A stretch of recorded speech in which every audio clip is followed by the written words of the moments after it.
Now, I'm delighted to introduce tonight, or this afternoon, as you like, this year's Holly Lecturer, which is Professor Mette.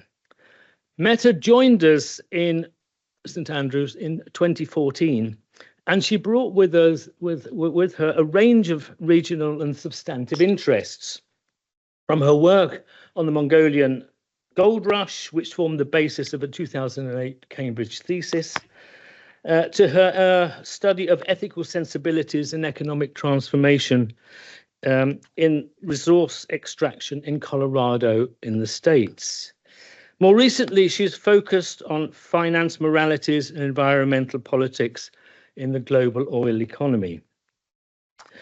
Now, 5 years ago, Professor High established the Centre for Energy Ethics here in St Andrews, which focuses on issues of energy and climate change, and also seeking to develop new perspectives on the future of energy for us all. Now, this week's conference is part of that enterprise, and we applaud her for what she has achieved and what she continues to achieve in this field. Now, this lecture series, the Holly Lecture Series, was conceived by the trustees as one in which lecturers would be invited to bring an anthropological methodology and sensitivities to issues of current concern. And there could be nothing more pressing than the topic that Professor High highlights in her abstract for this lecture, namely the question, why does oil and gas production persist, even as calls for energy transitions grow ever more urgent? And we've perhaps all seen some of the consequences of that this summer in Europe and indeed in Britain. So I will vacate the lectern here and invite Professor Mette to come and give this year's lecture, which is entitled Optimism Without Hope in the Oil and Gas Industry in the US. Mette. So just to give you a little sense of what's ahead of you, I'm going to follow conventions in anthropology when we do presentations, which is to read for you a paper. So it's going to be a spoken presentation, but it's from a text. It will be probably around 50 minutes. So just a little bit of expectation setting. So, optimism as an orientation to the future permeates Colorado's oil and gas industry. It was something that really struck me when I began my anthropological research on the industry back in 2013. And it has stayed with me over the years as fieldwork has taken me from executive headquarters in Denver to field operations across Weld County, through industry downturns and contraction to periods of growth and expansion, from encounters with people who were just starting their first job in the industry to those who were laid off or had experienced terrible accidents. It struck me partly because I hadn't expected it, and partly because optimism was so venerated. I'm deeply honored to have been invited to give this Ladislav Holly Memorial Lecture, and I would like to thank the Trust for this incredible opportunity. As an undergraduate student at the London School of Economics, I still remember reading the book, The Little Czech and the Great Czech Nation, and being impressed by his ability to illuminate how people make sense of themselves and the worlds they inhabit. In his work, he encouraged us to take seriously the meanings through which people understand their lives and the roles of those lives in the world today. Today's lecture takes that observation as its starting point. Next slide. There we go. So, back in 2019, a landman who worked for an exploration and production company, obtaining and managing land and mineral rights agreements, described the sentiment to me as a, quote, relentless optimism, end quote. It came up during a conversation that took place at a moment when his optimism about the future of oil and gas coexisted with growing questions about the long-term place of hydrocarbons in society. While the situation in the United States has shifted considerably since then, the debates that animated Colorado in 2019 helped illuminate the optimism that I explore here. For many within the industry, this optimism was sustained in part by continued growth in oil and gas production. I'll ask you when I need help, thanks. What slide are we on? We need the slide. And can you go to the next one? There we go. Yeah. So by 2019, the US had become the world's largest producer of both oil and gas, while global demand for hydrocarbons continued to increase. Although energy transitions towards lower carbon sources were increasingly prominent, renewable energy was largely adding to a growing global energy mix rather than displacing fossil fuels outright. Next slide. Much of this growth was tied to the shale boom. The shale boom, or the shale revolution, to quote Sean Field, refers to a period roughly from the late 2000s to the late 2010s, when new drilling technologies, particularly hydraulic fracturing, or more commonly known as fracking, suddenly made enormous quantities of previously inaccessible oil and gas resources commercially recoverable in the US. Fracking involves injecting large volumes of water, sand, and chemicals deep underground at high pressure to fracture rock formations and release hydrocarbons. In semi-arid states like Colorado, where recurring drought has made water increasingly scarce and contested, the industry's substantial use of water became entangled with broader debates about the environmental costs, public health, and future legitimacy of hydrocarbon production. While these debates intensified, fracking led to a surge in oil and gas production, attracted huge amounts of investment, and transformed places like North Dakota, Texas, and Colorado. The shale boom was a resource rush in which underground possibilities became financial assets. But by 2019, investors increasingly questioned the business models that had underpinned much of the shale boom. Before the shale boom started, oil and gas companies had for decades made their money from a combination of reserves and production. They would identify hydrocarbon prospects, acquire the necessary leases, develop ways of producing the fields profitably, and use revenues from production to finance further exploration and development. During the shale boom, this changed. Many companies began to increasingly derive their market value from anticipated future production and inventories of potential drilling locations. As companies experimented with the new technologies, early success in producing oil and gas from shale formations in places like the Barnett, Marcellus, Eagle Ford, Bakken, and Colorado's Niobrara triggered lease races.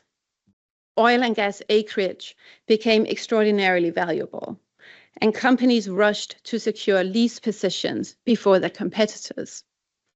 With a focus on production growth and reserve growth, many companies accumulated substantial debt and consistently outspent their operating cash flow. By 2019, investors were increasingly questioning whether growth alone could justify the continued spending. Calls for capital discipline became more common as shareholders in private equity firms pressed companies to demonstrate profitability. Bankruptcies increased across the US.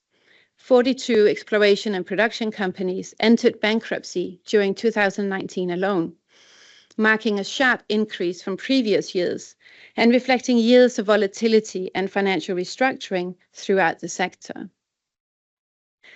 Concerns about climate change also occupied a prominent place within public debate. Greta Thunberg had emerged as one of the most recognizable political figures associated with climate activism, while the September 2019 global climate strikes mobilized millions of people across more than 150 countries. Climate change was increasingly discussed not only in relation to environmental policy, but also through questions of finance and investment, as environmental, social, and governance criteria gained greater prominence in discussions of corporate value and long-term risk. Interest in ESG investing surged during 2019, with sustainable investment funds in the US attracting the highest inflows to date, nearly 4 times the previous annual record.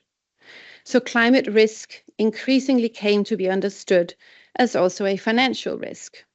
And this contributed to growing scrutiny of industries whose business models depended on the continued expansion of fossil fuel production. Just stay on that one.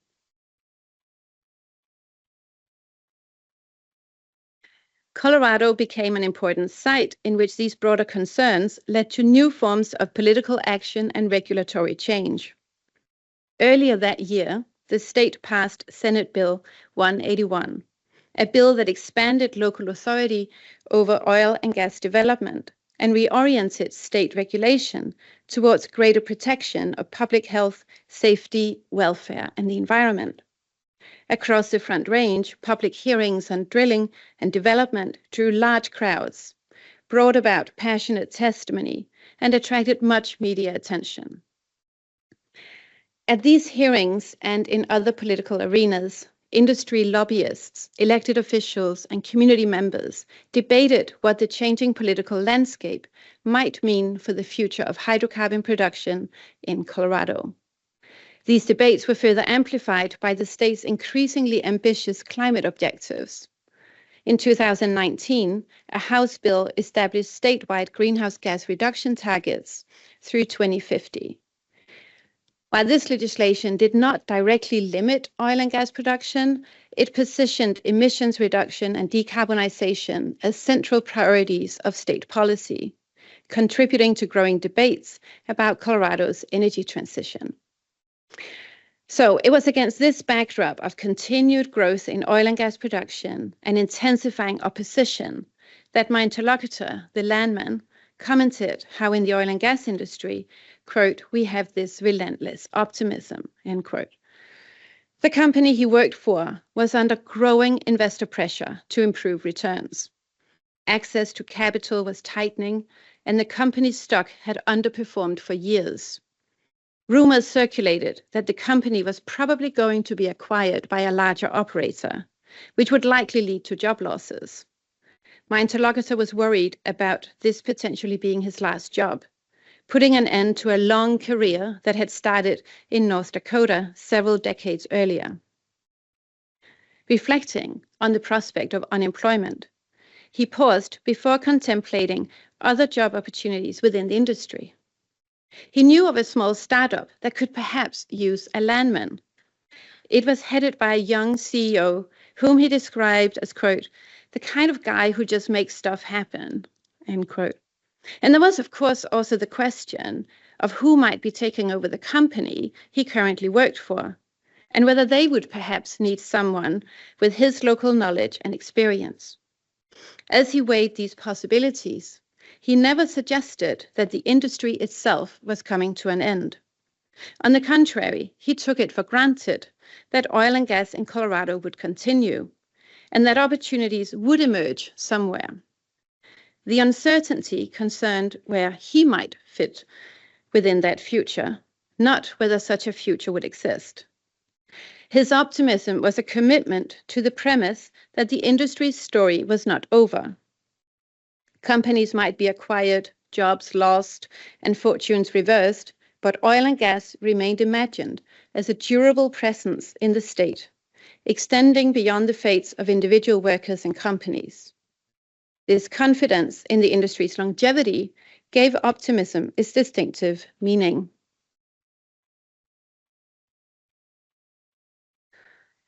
Having heard similar reflections from field operators, engineers, geoscientists, executives, and investors, I understood that they did not refer to a belief that every project would succeed, as in Lionel Tiger's classic characterization of optimism as a general expectation of favorable outcomes.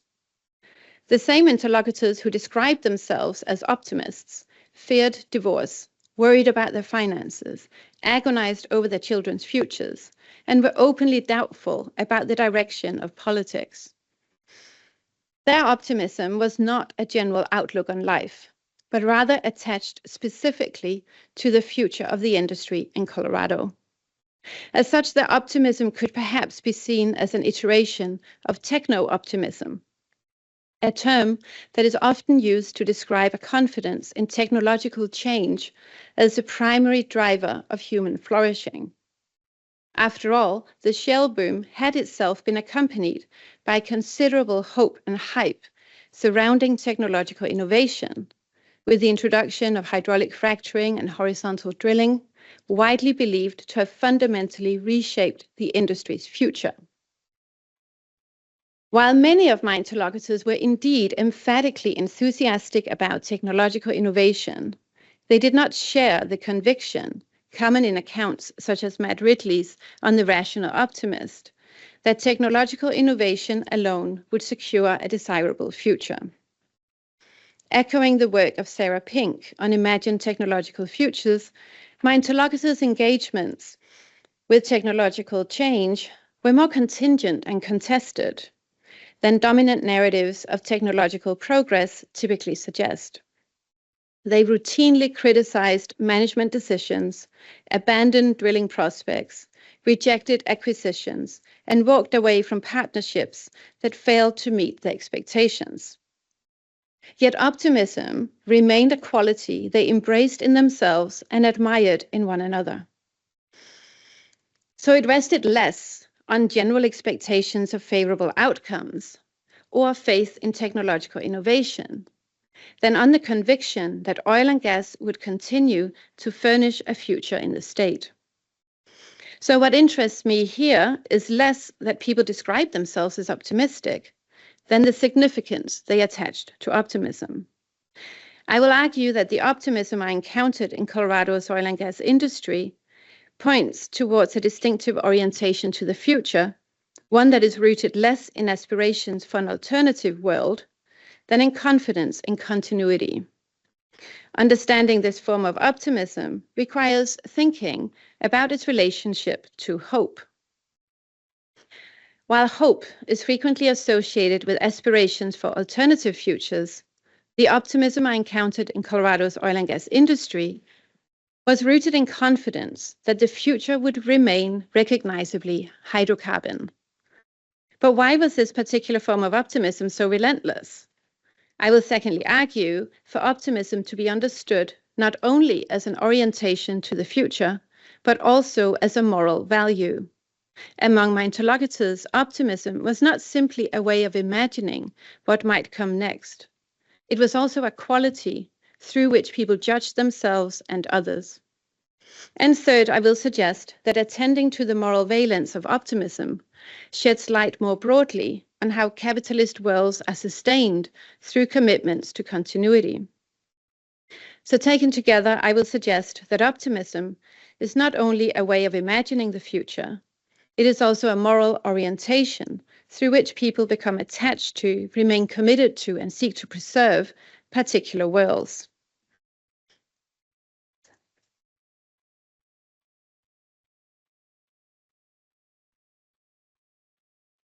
So the next section I've called confidence and continuity. So although optimism and hope are analytically distinct, discussions of optimism frequently implicate, overlap with, or are framed through broader debates about hope and future-oriented action. Hope is commonly understood as a disposition that emerges in relation to possibility, openness, and transformation. It appears at moments when existing circumstances are experienced as inadequate, unsustainable, or otherwise wanting. And when alternative futures come into view as desirable or achievable.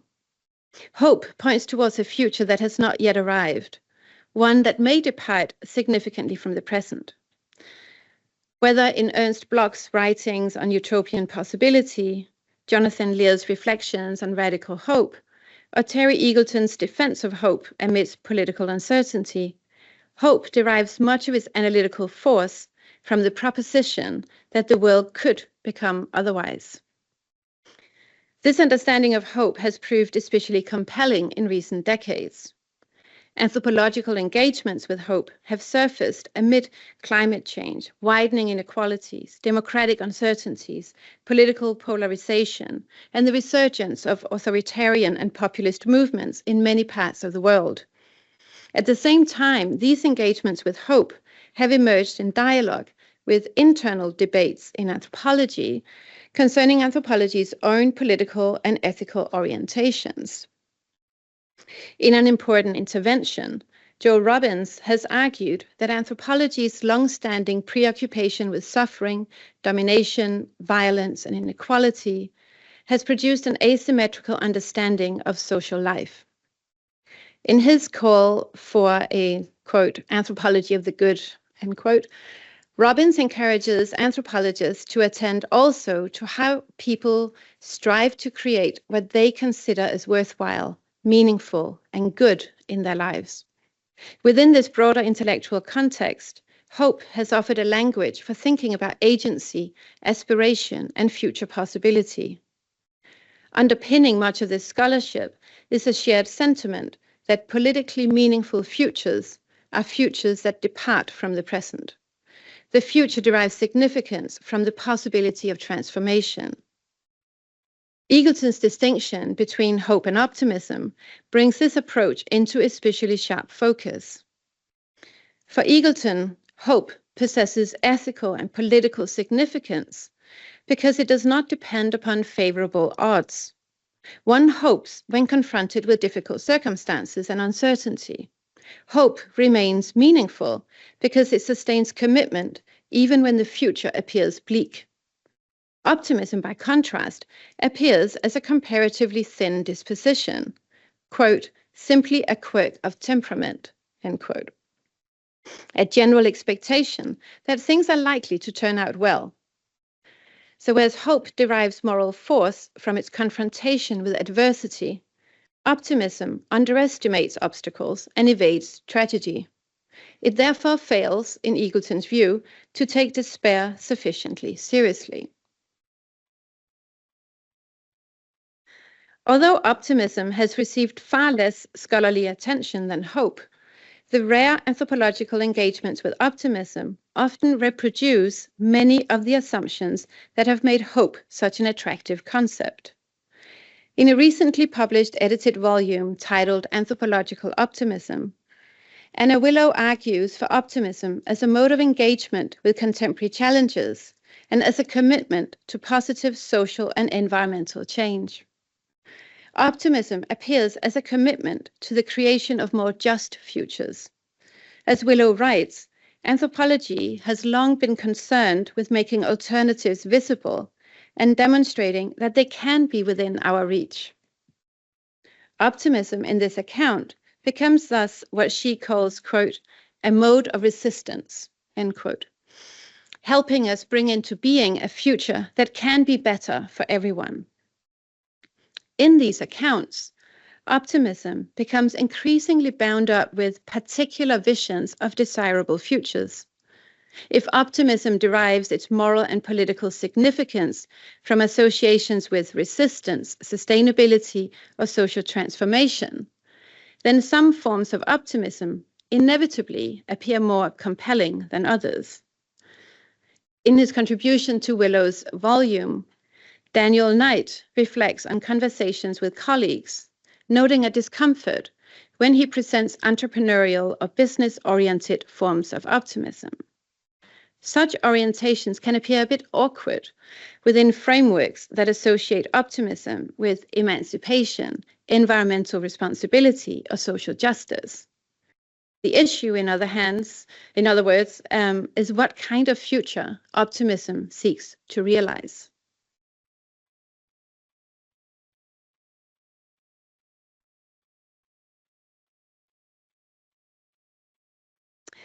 The optimism I encountered in Colorado's oil and gas industry sits uneasily within this terrain.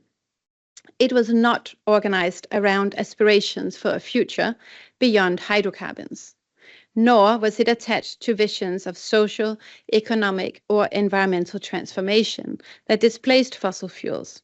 It was not attached to visions of political emancipation, environmental sustainability, or social justice. Instead, it drew much of its force from confidence that a familiar world would continue. An ethnographic encounter that made me particularly aware of this was a first meeting with a prominent executive. He described himself to me as, quote, an energy agnostic, end quote, and explained that his commitment was not to oil and gas as such, but rather to energy more broadly.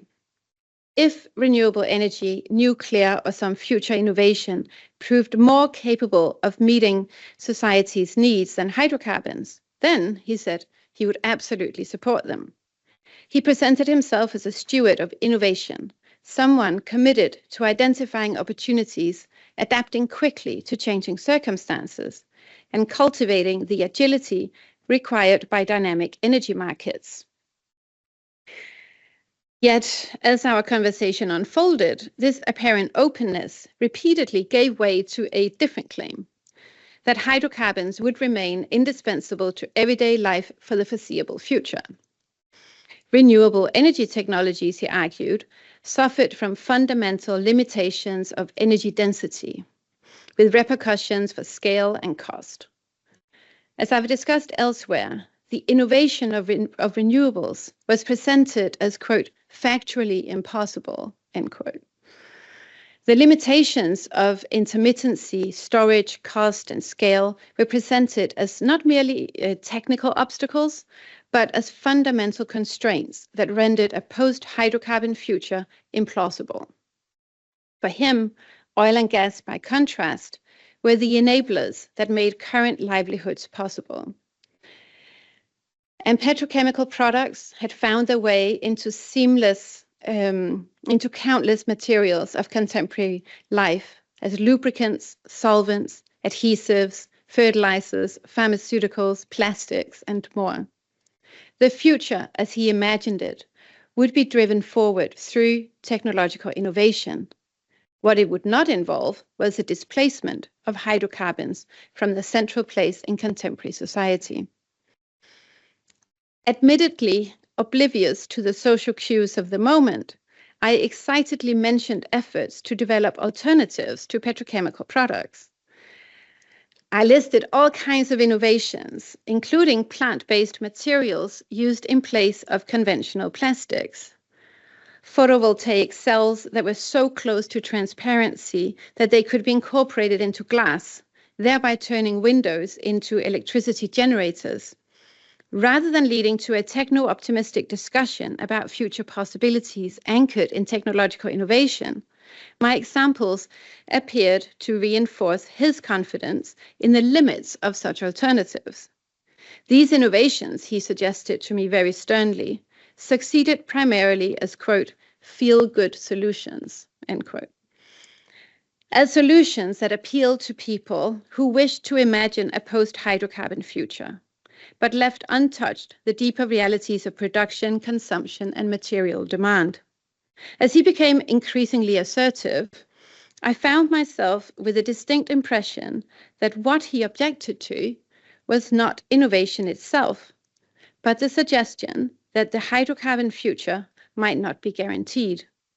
For him, the possibility that oil and gas might one day cease to play a central role in economic and social life was not plausible.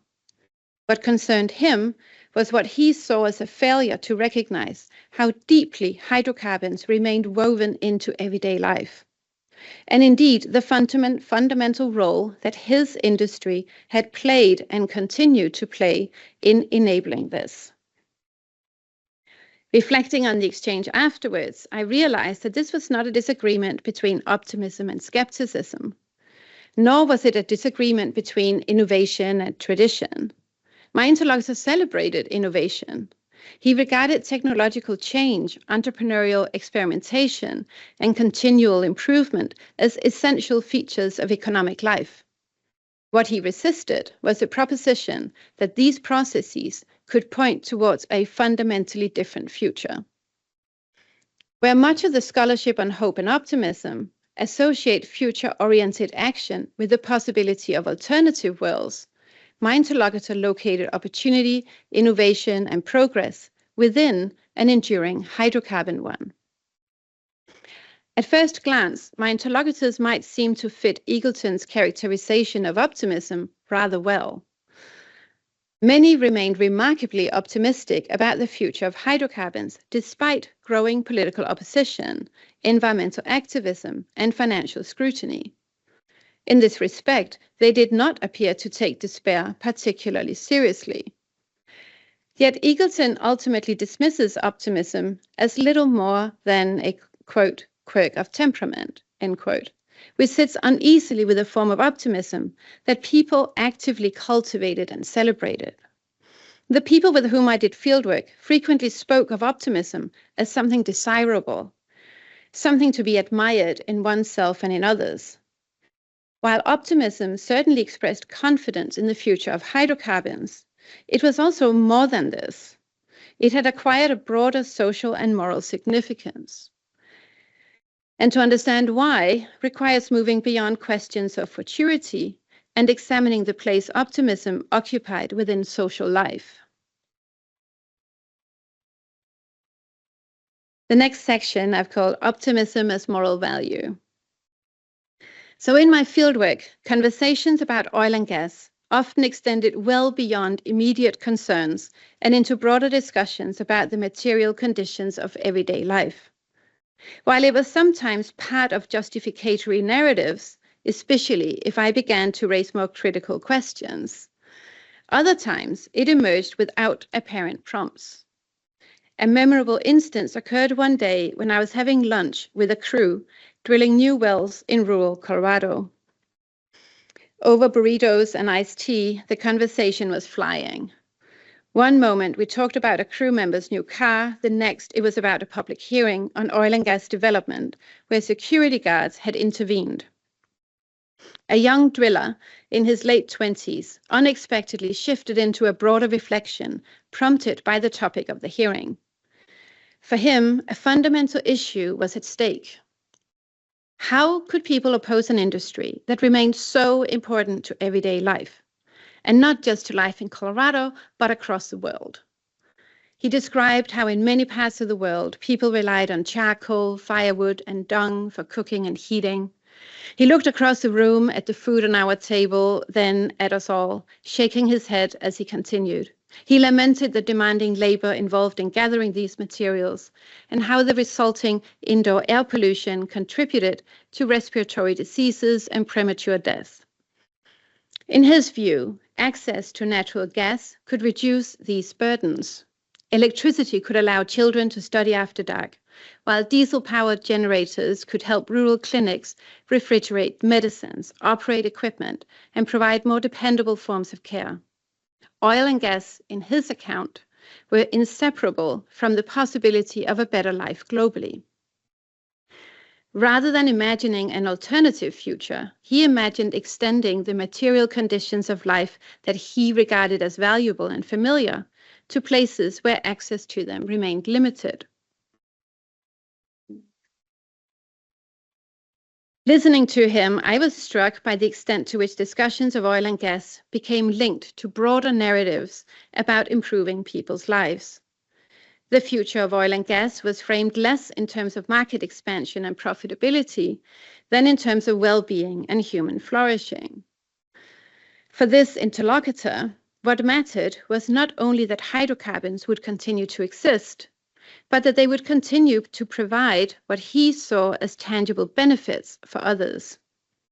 The driller's account rested upon a particular way of weighing goods and harms. Hydrocarbons appeared as a solution to suffering. Questions of healthcare, education, and material well-being occupied center stage in his account. Other consequences of hydrocarbon production received far less attention. Climate change, environmental degradation, and the uneven distribution of the costs and benefits associated with resource extraction remained in the background. Equally striking was the absence of alternative energy futures. The question was not how these goods might be secured through different technologies or infrastructures, but how access could be extended to forms of energy that he already regarded as valuable. What emerged was not a comprehensive moral accounting of hydrocarbons, but a particular evaluation of what to him mattered most. Such evaluations reflect a distinction that philosopher Mara van der Lugt identifies between future-oriented and value-oriented forms of optimism. While optimism is commonly understood in relation to the future, van der Lugt traces a much longer tradition concerned with questions of value, how goods and evils should be weighed, how suffering should be understood, and what ultimately makes life worthwhile. Her point is not simply that optimism has both temporal and evaluative dimensions. Rather, she shows how questions of value have often been fundamental to optimism itself, shaping the ways people imagine and engage the future. Optimism, in this sense, is concerned not only with what lies ahead, but also with how the world is judged in the present. The optimism of my interlocutors was clearly oriented towards the future. As the previous section showed, it rested upon this confidence in the continued viability of a hydrocarbon world. Such confidence did not emerge in the absence of supporting evidence. Rising production, continuing demand, and the pervasive role of hydrocarbons in contemporary life all contributed to expectations that oil and gas would remain significant into the future. Yet conversations such as the one I have just mentioned suggest that this confidence cannot be disentangled from interlocutors' broader judgments about what that world made possible. To my interlocutors, oil and gas mattered because they contributed to outcomes they considered worthwhile.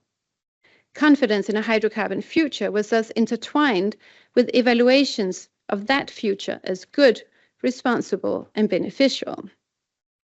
What gave optimism its force was not simply the anticipation of continuity, but the conviction that such continuity remained worth sustaining. Jessica Smith has described a similar orientation among professionals working in the mining and petroleum industries. She argues that many industry participants understand their work through what she terms, quote, an ethics of material provisioning, end quote. They view themselves as providing the material foundations upon which everyday life depends. For her interlocutors, resource production supplies the infrastructures, products, and forms of energy that make particular ways of living possible. As Smith notes, such understandings are simultaneously ethical and political. They assign positive moral value to resource production by framing it as necessary to everyday life, while also shaping debates about energy policy, development, and the responsibilities associated with meeting material demand. What was being sustained in this view was not simply an industry, but a material way of organizing collective life. The driller's reflections echoed this sensibility. The future he envisaged was not simply one in which hydrocarbons endured. He envisaged one in which access to energy alleviated suffering and improved lives. Oil and gas appeared as contributors to what he regarded as a better world. Other interlocutors made similar claims, sometimes where I was a target audience for the narration, and other times where I wasn't. They would link hydrocarbons to healthcare, education, transport, economic development, and rising standards of living. For them, confidence in the continuation of oil and gas was inseparable from confidence in the benefits they believed it would continue to provide. So to be optimistic was to assert and uphold that future as desirable. This intertwining of economic life and moral evaluation recalls a broader insight associated with Max Weber. In The Protestant Ethic and the Spirit of Capitalism, he drew attention to the ways particular dispositions acquired ethical significance, becoming bound up with understandings of what constituted a worthwhile life. For Weber, religious belief was inseparable from the cultivation of habits, orientations, and modes of conduct through which people came to inhabit the world. Qualities such as diligence, discipline, and commitment acquired moral significance because they appeared as signs of a life lived correctly. Economic activity in this account could not be separated from moral evaluation. Weber's argument was, of course, historically specific. Rooted in his analysis of Protestant asceticism, it has generated extensive debate regarding both its empirical foundations and broader claims. Yet, the questions that animated his work remain suggestive. How do particular dispositions come to acquire moral significance? And how do they become bound up with understandings of what constitutes a worthwhile life? In my fieldwork, such questions surfaced most clearly in my interlocutors' reflections on those they admired.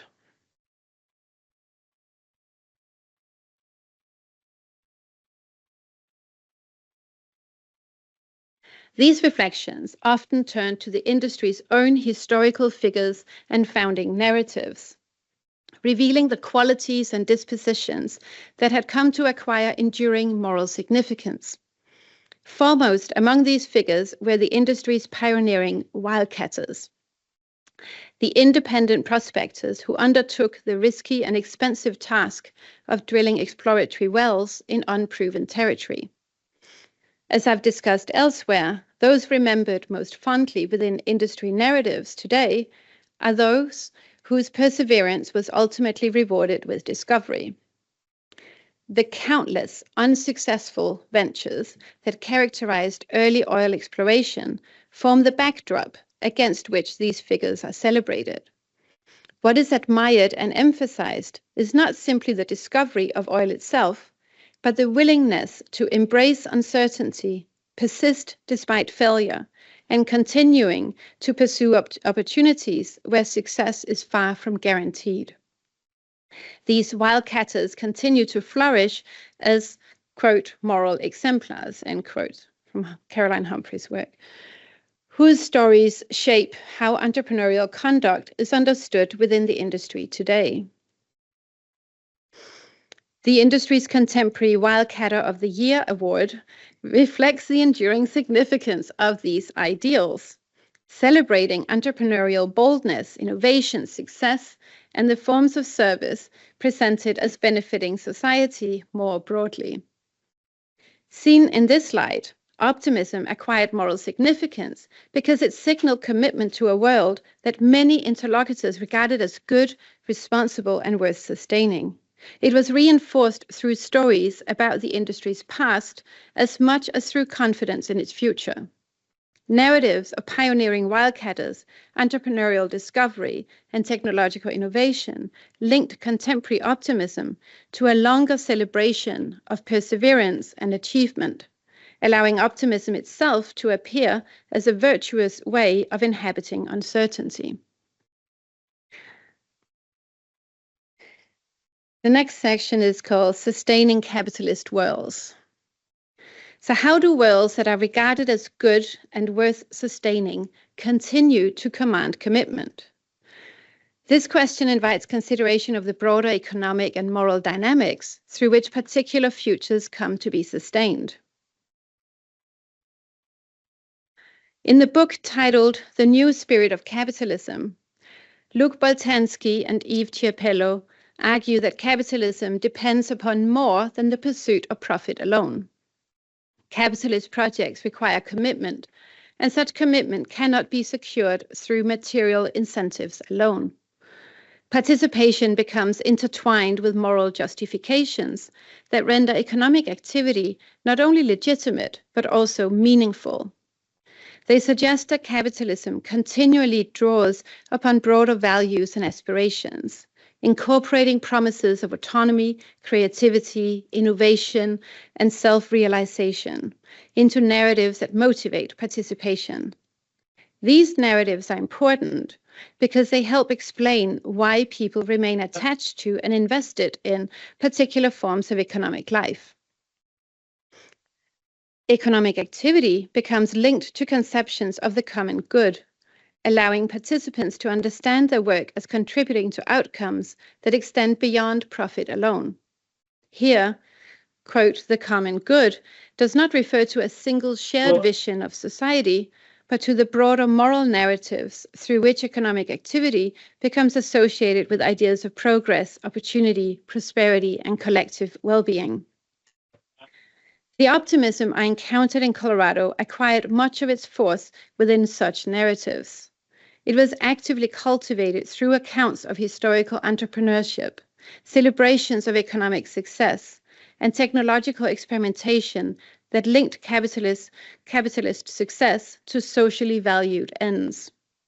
Building on Boltanski and Chiapello's argument, I suggest that optimism forms part of the moral infrastructure through which commitment to particular worlds is cultivated and sustained. My interlocutors frequently linked oil and gas production to broader visions of what they often described as, quote, value creation, end quote, opportunity and human flourishing. Capitalism in this sense appeared as a morally meaningful project, one that connected economic activity to wider aspirations concerning prosperity, contribution, and social well-being. Sword as it was caught up here. Admiration gravitated towards those who identified opportunities, took risks, built companies, generated employment, and created what interlocutors frequently described as value. In this moral world, being good at capitalism became closely intertwined with being a good capitalist. Figures who embraced uncertainty and built successful ventures emerged as present-day exemplars of productive and socially valuable conduct. As Elisabeth Povinelli reminds us, scholarly attention is often drawn towards rupture, transformation, and emergence. Yet the endurance of social worlds is no less remarkable. Continuity often attracts less attention than the forces that seek to transform it. The same tendency can shape how we think about optimism. Optimism is frequently associated with possibility, transformation, and alternative futures.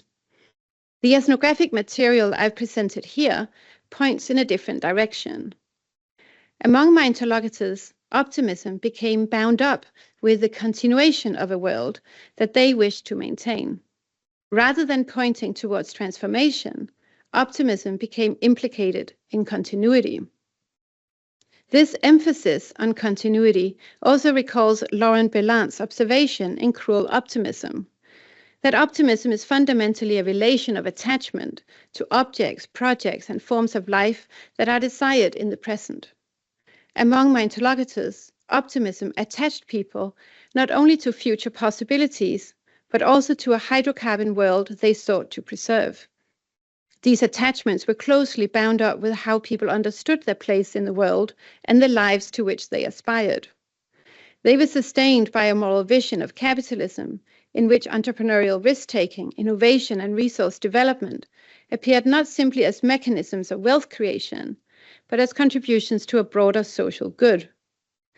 Optimism became central to a capitalist world whose continuation many interlocutors experienced as both economically beneficial and morally desirable. So to the conclusion. The landman's description of relentless optimism acquires a somewhat different significance when viewed from this perspective. His optimism was less about the success of particular projects or the future of the company he worked for than confidence in the continuing viability of a world he regarded as valuable. What his optimism anticipated was not a different world, but the continuation of one he believed worth sustaining. This raises a broader anthropological challenge. People are equally capable of being optimistic about futures that others regard with concern, skepticism, or even alarm. One person's desirable future may be another person's dystopia. The optimism of my interlocutors may force us to confront this discomfort. Their confidence was attached not to a post-carbon future, nor to visions of environmental transformation, but to the continuity of a hydrocarbon world. If we approach optimism primarily through the lens of transformation, emancipation, or alternative futures, we risk missing forms of optimism that are attached to continuity instead.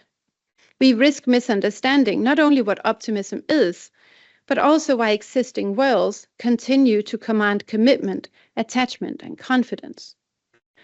Saba Mahmood famously argued that influential approaches to agency within feminist, liberal, and post-structuralist thought had come to recognize agency most readily when it appeared in the form of resistance, opposition, or the refusal of existing norms. Her intervention was not simply to challenge our analytical understanding of agentive action. More fundamentally, it was to show how analytical concepts can become organized around moral and political aspirations that gradually come to appear self-evident to the scholar. What forms of ethical and political life become difficult to perceive when our concepts privilege particular visions of the good? This question seems equally pertinent to discussions of hope. If transformation becomes the privileged horizon through which future-oriented action is recognized and valued, other orientations risk slipping from view. My interlocutors were not striving to bring a radically different world into being. Their optimism rested upon confidence that a world they already regarded as valuable would endure.